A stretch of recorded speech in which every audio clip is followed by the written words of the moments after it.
여러분 안녕하세요.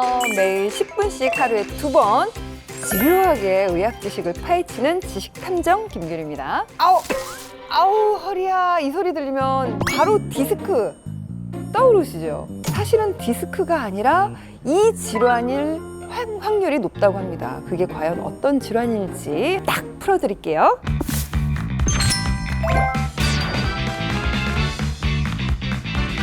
선생님 모셔야겠죠? 정형외과 전문의 송성훈 선생님 나오셨습니다. 안녕하세요. 네, 안녕하세요. 송성훈입니다. 아이고 허리야 라고 하는데 디스크가 아닐 수도 있다고요? 대부분 사람이 허리 통증을 느끼고 디스크인가? 하고 막상 병원에 가면 디스크가 아니고 이 질환이라고 진단받을 때가 많은데요. 그러면 이 질환은 어떤 질환일까요? 척추관 협착증입니다. 협착증이요? 네, 맞습니다. 줄여서 우리가 흔히 협착증이라고 말하는 질환입니다. 뭔지는 알 것 같은데 또 병명이 조금 낯설기도 해요. 디스크랑 확실히 좀 어떻게 뭐가 다른지 비교 좀 해주실 수 있으실까요? 정상적인 척추와 디스크, 협착증 환자의 MRI 화면인데요. 네. 세 사진 모두 위에서 아래로 내려가는 부분이 확연히 좁아져 있는 걸 확인할 수 있습니다. 한눈에 보기에도 확 좁아지는 부분이 있네요. 네, 여기가 4번, 5번 요추 쪽인데요. 정상적인 척추와 비교해보면 디스크는 척추뼈 사이에 충격을 흡수하는 역할을 하는 젤리 같은 디스크 조직이 뒤로 돌출되는 것이고, 협착증은 디스크뿐만 아니라 주변 조직까지 신경을 누른 상태를 말합니다. 디스크하고 협착증이 도대체 뭐가 차이가 있는지 확실하게 전 잘 모르겠거든요. 두 사진의 중앙 부분만 집중해서 보시면 중간에 크고 까만 동그라미가 디스크이고, 중앙에 있는? 네, 맞습니다. 중앙에 네네, 있는 이게 디스크. 네. 네. 그리고 그 아래 하얀 작은 동그라미가 척수입니다. 아주 작은 거요? 네, 맞습니다. 척수 주위에 역삼각형으로 하얗게 보이는 곳이 신경관이라는 곳입니다. 디스크는 이제 물렁뼈인 디스크가 뒤로 튀어나온 것 외에는 척수가 동그랗게 원 상태를 유지하고 있고 역삼각형이 비교적 유지되어 있지만, 협착증은 역삼각형의 면적이 좁아지면서 동그란 척수 부분이 매우 좁아진 게 보이실 거예요. 너무 작아져서 좀 잘 안 보이는데요? 이 부분이 디스크 조직은 물론 주변 조직들이 비대해지면서 신경을 눌러 신경관이 좁아지고 척수가 거의 보이지 않는 상태가 되는 건데요. 이 상태가 바로 협착증입니다. 협착증은 우리가 두꺼운 스폰지를 힘으로 꾹 누르면 압축돼서 작아지는 뭐 그런 거라고 생각하면 되나요? 우리가 통증을 느끼는 이유는 척추에 붙어있는 신경 때문인데요.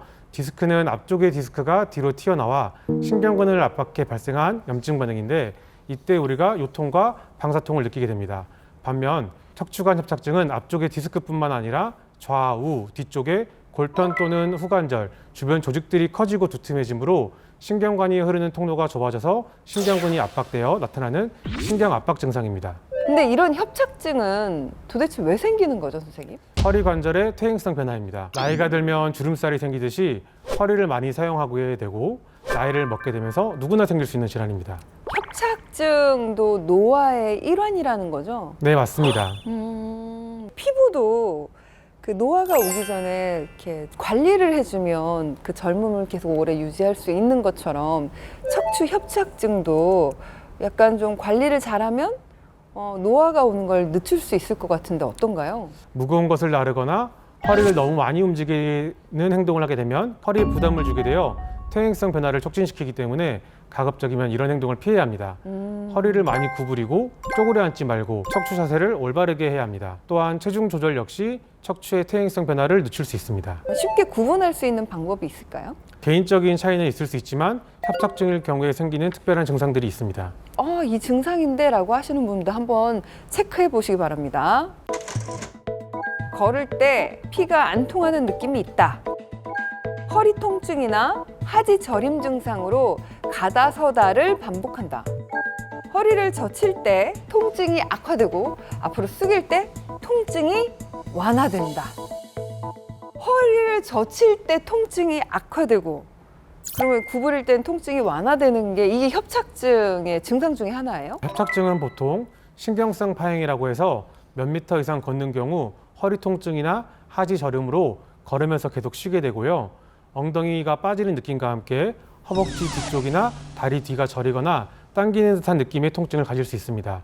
마지막으로 허리를 뒤로 젖힐 때 증상이 더 악화되고 허리를 앞으로 숙이게 되면은 통증이 사라지는 경향이 있습니다. 할머님들 보면은 이렇게 가다가 서다가 하시는 분 많잖아요. 이게 협착증일 가능성 확률이 높은가요? 그래서 협착증을 꼬부랑 할머니 병이라고 부르는데요.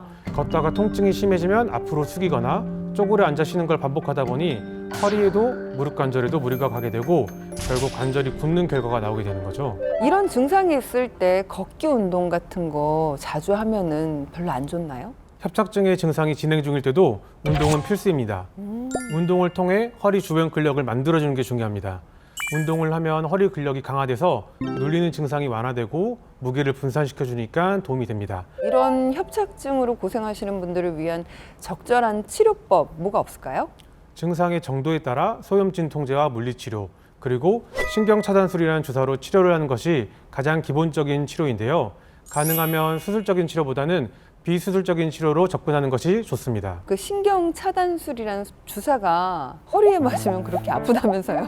네, 맞습니다. 허리 맞을 때 많이들 힘들어하십니다. 일반적으로 간호사 선생님들이 엉덩이에 놔주는 진통제 주사는 아니고요. 네. 영상 장치를 보면서 주사를 하는 신경차단술이라는 치료입니다. 여러 가지 치료를 병행했으나 증상이 완화되지 않을 때 치료하게 되는데요. 신경근이 압박되는 부위에 직접적으로 약을 뿌려주게 되는 치료로 주사 횟수를 조절해서 치료를 하게 됩니다. 협착증 같은 경우도 그냥 가만히 놔뒀는데 좋아지는 경우도 있나요? 네, 협착증에 의한 통증은 신경이 눌리면서 발생하는 염증 반응 때문에 통증을 느끼는 거라 아무 치료를 하지 않아도 자연스럽게 염증 반응이 좋아지는 경험을 하실 수도 있습니다. 하지만 극소수에 불과하고 퇴행으로 인한 염증이기 때문에 좋아지기까지의 기간이 오래 걸리는 분들은 그동안 굳이 아파가면서 통증을 참을 필요는 없습니다.